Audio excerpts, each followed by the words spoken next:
Алматы облыстық орталық Әмбебап кітапханасының оқырмандарға қызмет көрсету бөлімінің қызметкері Жандосова Айнұр.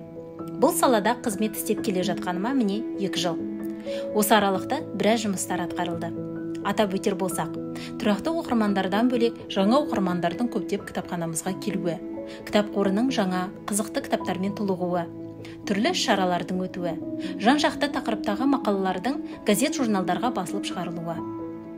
Артына өшпес мұра қалдырған қазақ прозасындағы шоқтығы биік тұлға Тахауи Ахтановтың биыл 100 жылдығы.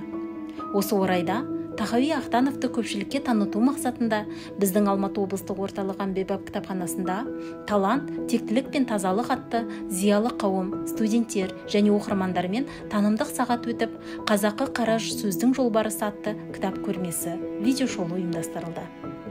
Ахтанов шығармалары жастарды отаншылдыққа тәрбиелейді атты мақала жарық көріп, оқушылар арасында күй аңызы тақырыбына талқы сағаты жүргізілді.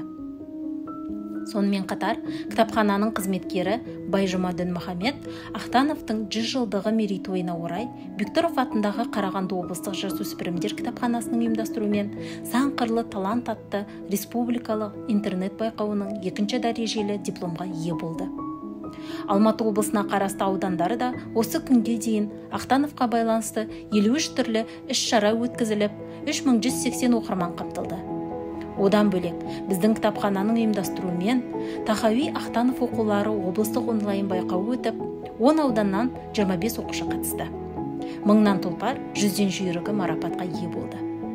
Мұндай шаралардың негізгі мақсаты жазушының шығармашылық мұрасын жас ұрпақтың бойына сіңіру арқылы еліміздің болашағын ұлтжандылыққа, отансүйгіштікке, тарихын құрметтейтін, тілін қастерлейтін, салт-дәстүрін қадірлейтін, сөзі ұтқыр ұрпақ тәрбиелейді.